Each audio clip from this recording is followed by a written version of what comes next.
Buenas tardes y gracias por su sintonía.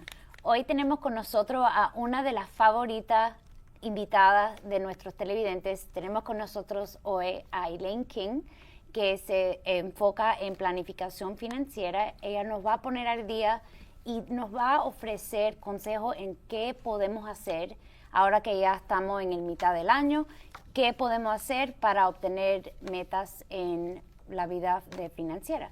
Pero antes de empezar el segmento de hoy, como siempre, le damos las gracias al equipo de producción de WLRN, empezando con el superdirector Al Chocoy.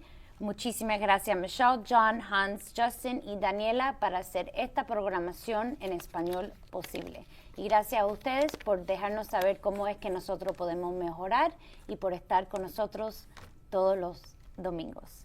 Y ahora, con un gran orgullo, les presento a nuestra invitada de hoy, a Elaine King. Bienvenida. Muchas gracias, Ana. Un gusto estar aquí.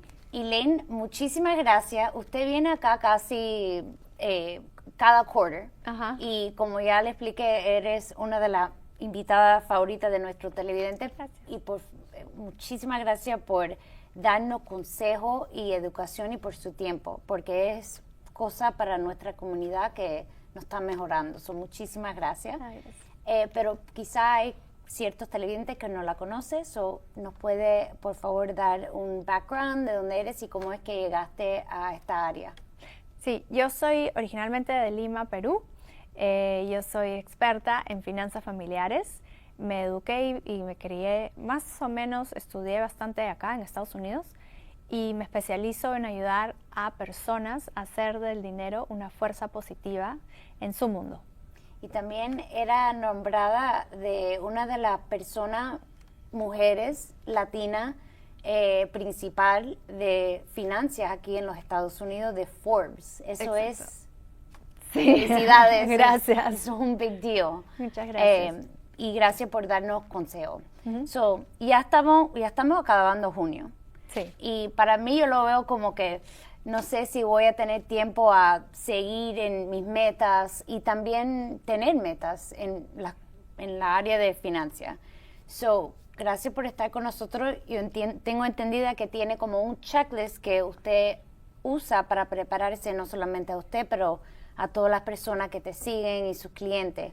Sí. ¿Nos puede explicar exactamente qué es este checklist? Sí, por ejemplo, cuando uno va al doctor, quizás, y uno dice, a ver, de las 10 cosas que puedo tener bien, ¿cuáles son las que me faltan ayuda o dónde puedo mejorar? Entonces, teniendo en cuenta que todos queremos tener un año 2025 exitoso, tenemos que tener como un marcador de, a ver, voy avanzando en mi meta, estoy enfocada en mi meta o sé qué meta tengo. Entonces, el checklist que tengo tiene algunos puntos importantes. El primer punto es tener claras tus metas. Y para tener claras tus metas, uno necesita algo muy sencillo. Necesita solamente tener la fecha y el monto. Entonces, por ejemplo, si yo quiero salir de deudas en el 2025 y tengo $1,000 de deudas, entonces si me quedan 6 meses, entonces más o menos tendría que ahorrar o aportar unos $130 más o menos todos los meses para llegar. Pero lo más importante de la meta es saber cuál es el beneficio. ¿Por qué voy a pagar mi deuda? Porque si la tarjeta me está cobrando el 30%, me voy a ahorrar $300 anuales en intereses. Entonces, para tener una buena meta y para poder llegar a la meta, tienes que identificarla, tienes que quererla, pero también tienes que tener como un chocolatito, un beneficio, ¿no? Porque ¿qué hay ahí para mí, ¿no? En inglés, what is in it for me? O sea, ¿qué hay para mí?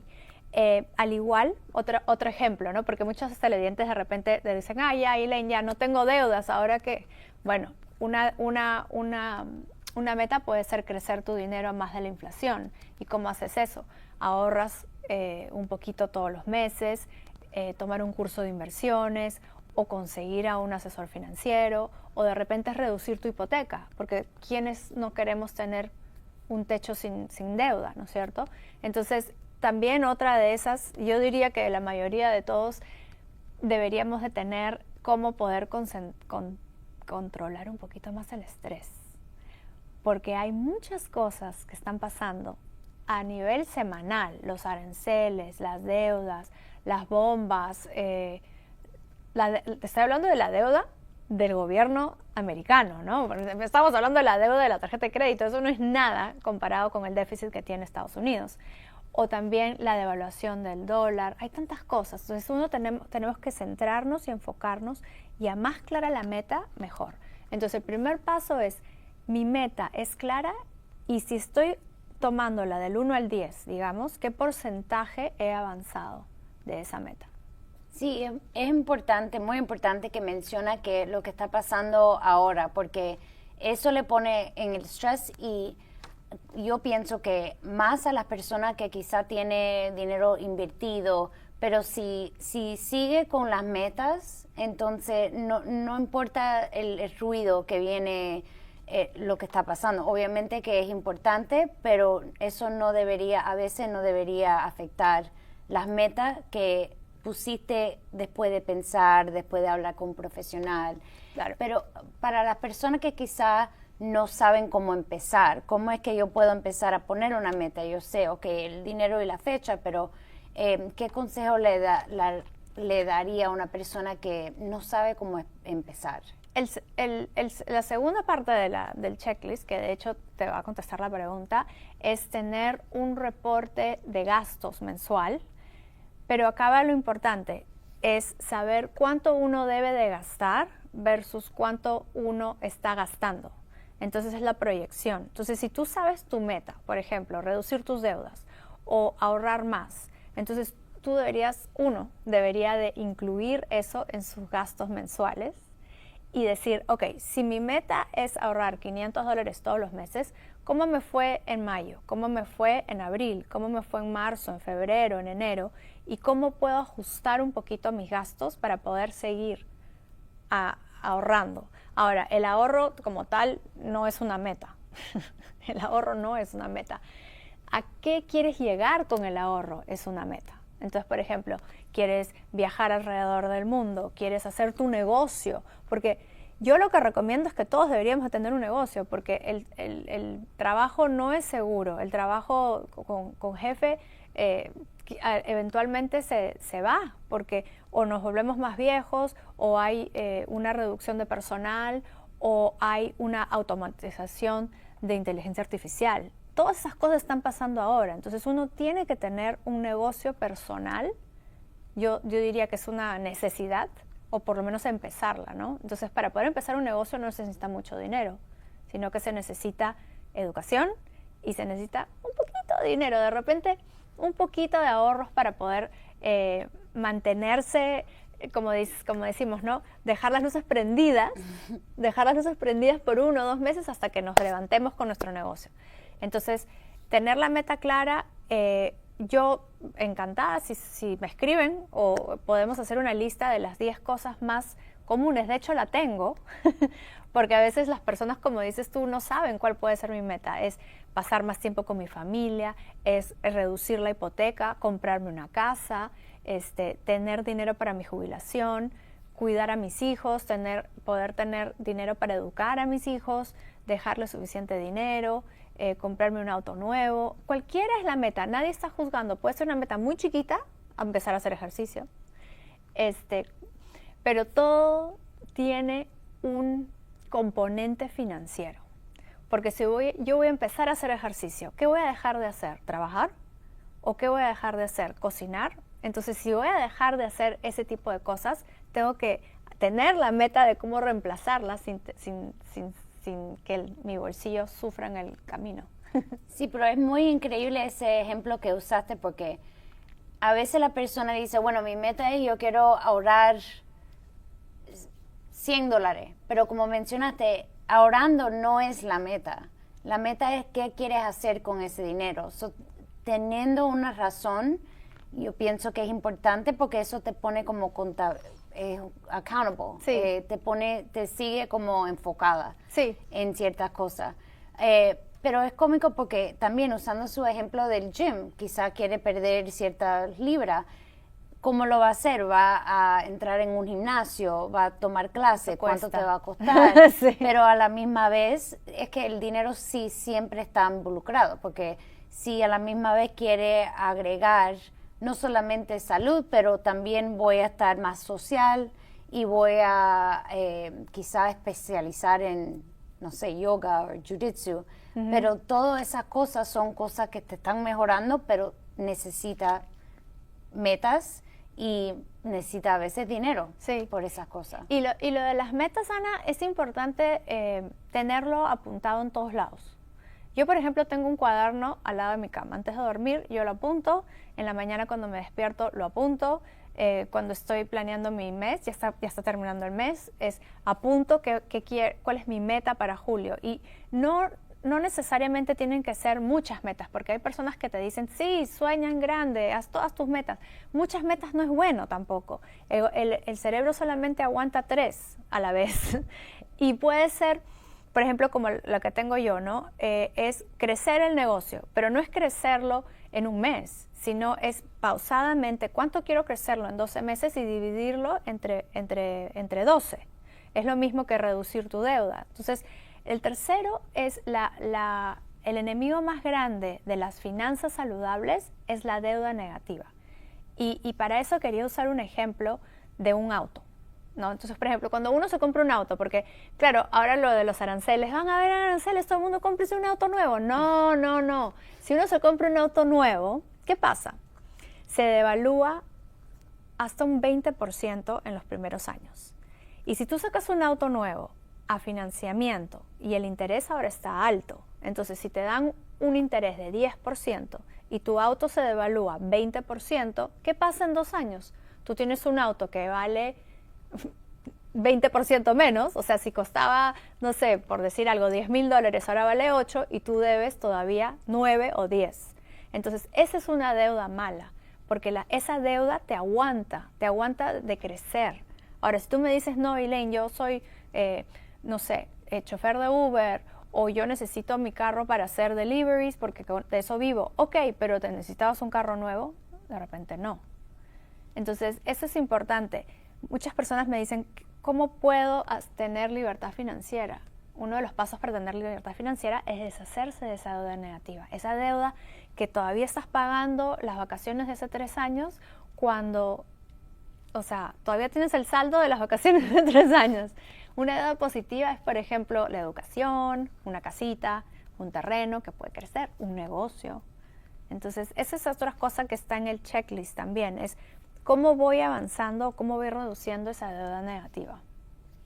Y entonces vamos a suponer que ya yo soy uno de sus clientes, tengo el checklist y vamos a ir uno por uno. Ya, ¿qué debería tener cuando ya llegamos al número 4? Ajá. El cuarto sería tener un balance claro. Así como todas las empresas tienen un balance me refiero a cuáles son tus activos, cuáles son tus pasivos. Los activos, por ejemplo, es tu cuenta corriente, tu cuenta de ahorros, tu fondo de jubilación, tu casa, algún negocio de la familia quizás.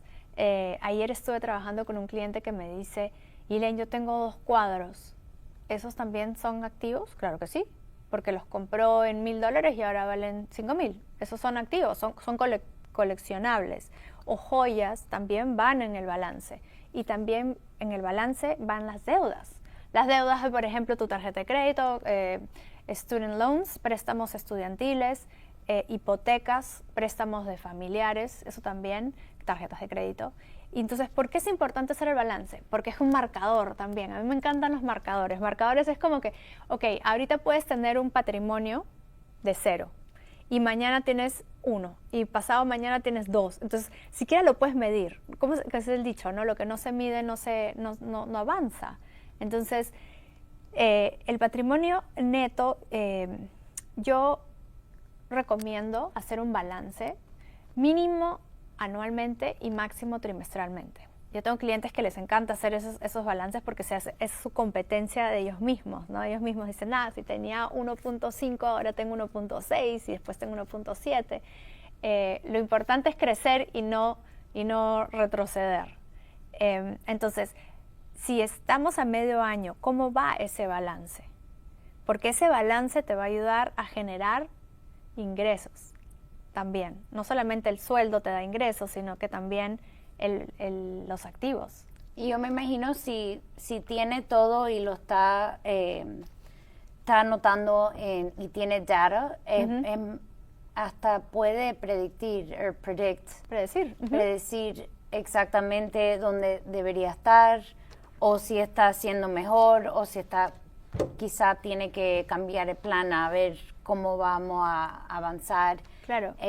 Y eso, en realidad, eso es lo que es muy importante de revisar todas las metas. Ya que estamos en el próximo paso, ya revisamos todo y vamos a suponer yo estoy creciendo mi negocio, estoy on track. Sí. ¿Qué debería hacer? ¿Qué más? Otra cosa que debería uno hacer, que estamos ahora a mitad de año, es revisar los impuestos. Porque muchas personas esperamos a final de año. Justo esta mañana hablaba con una clienta que me decía, Elaine, vamos a convertir el IRA al Roth. Y me decía, hazme acordar otra vez qué es el Roth. Bueno, el IRA normal y el IRA Roth, la diferencia es que cuando uno pone dinero y el IRA significa Fondo de Jubilación Individual, eso es IRA. Cuando uno pone dinero en eso, y tienes límite de 7,000 este año y 8,000 si tienes más de 50 años. Pones el dinero y puede ser ese dinero deducible, porque ese dinero ya pagó impuestos, ya tributó. Y cuando tienes 73 y medio, sacas ese dinero, pero con impuestos. Entonces el IRS te dice, la casa de impuestos, ¿no? Porque en algunos países es diferente, te dice ya, yo te voy a dejar que pagues menos impuestos al poner el dinero en esta cuentita, pero cuando saques ese dinero te voy a pasar el toll. El toll es el peaje, ¿no? Te voy a cobrar. Pero si tú pones en un Roth, que es un IRA pero es un Roth, vas a poner el dinero después de pagar impuestos, no va a ser deducible, y cuando saques tu dinero y tengas 73 y medio, te va a dejar el IRS sacar ese dinero sin pagar impuestos. Y una pregunta, Elaine, ¿los impuestos que pagan son los impuestos que... De crecimiento. De crecimiento. Depreciación. Va a ser el total de ese año, del total de lo de que... De todos los años. Wow. Entonces, por ejemplo, si ahorita... Eso es una gran diferencia. Es una gran diferencia, porque cuando tienes 35 años, tú pones $10,000. Y cuando tienes 73, esos $10,000, lo más probable, a una tasa de 7% cada 10 años se duplica. Entonces podrías tener $70,000, por ejemplo. Entonces la diferencia entre 70,000 y 10,000 son $60,000. Esos impuestos de crecimiento, si tuvieras un IRA, tienes que pagar esos impuestos al sacarlos. Pero si tienes un Roth, esos 60,000 no tributan. Entonces ahora lo que es bueno, ahora que estamos a mitad de año, ahora es el momento de convertir tu IRA a un Roth, porque lo puedes hacer. Tributas ahora que tienes, por decirte, 37 años, ¿no? O 40 años, por ejemplo, y ya no tienes que tributar a los 73.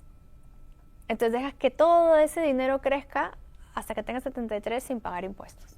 ¿Y qué sería la beneficia de no hacer esto? ¿Por qué no tener todo el mundo el Roth en vez de tener el IRA? Porque hay dos razones.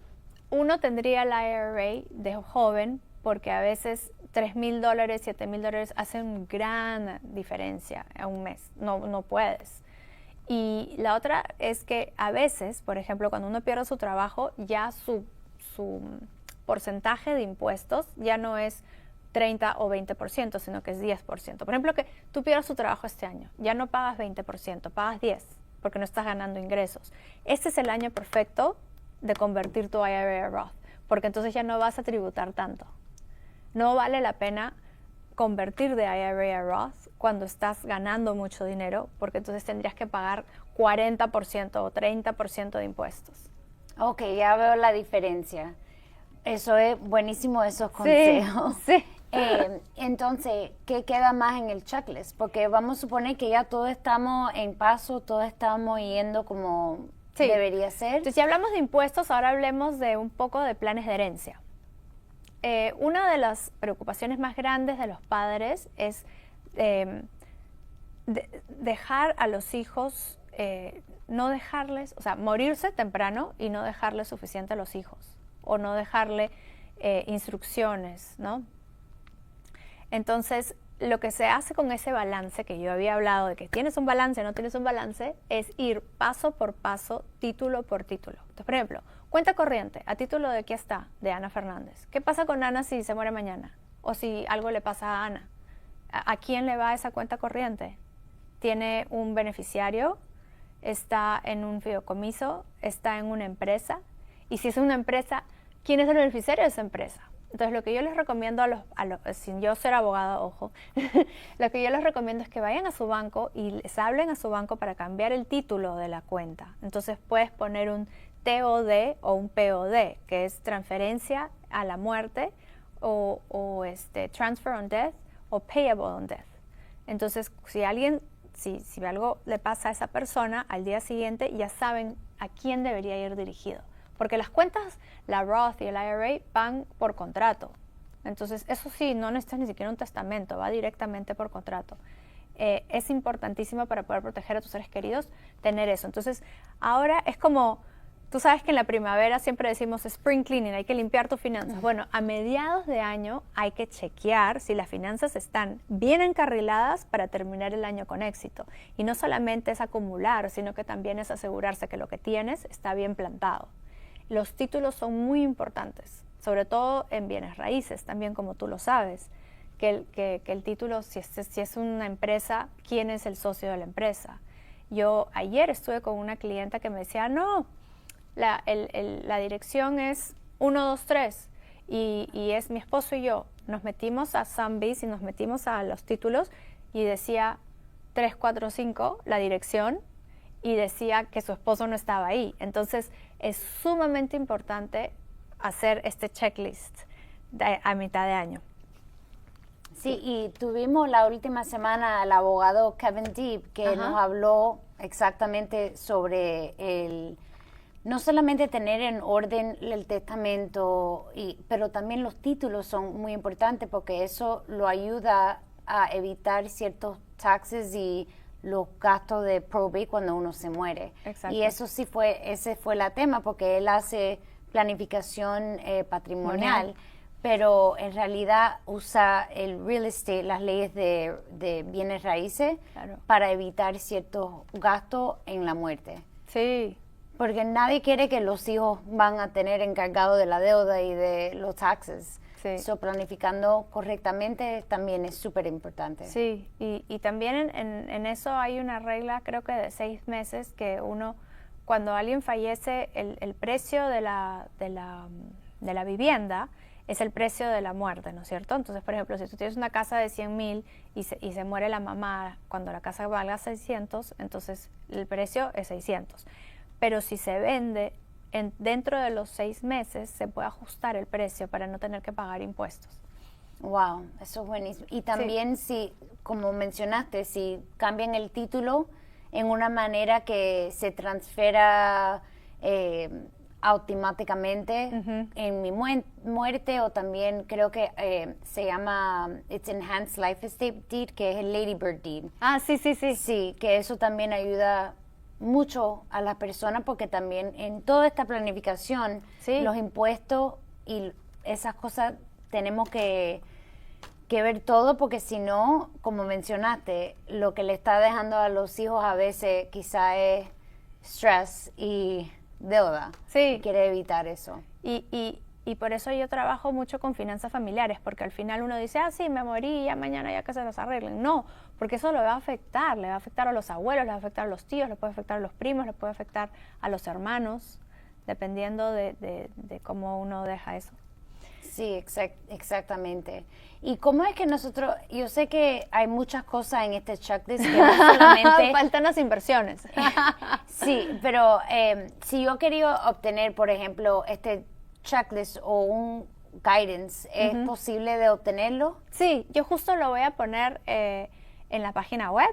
Entonces, si uno entra a mi Instagram, que es @elainkingfp, puede hacer clic y puede bajar ese checklist, que lo puede hacer en familia o lo puede hacer uno mismo para ver más o menos cómo va avanzando.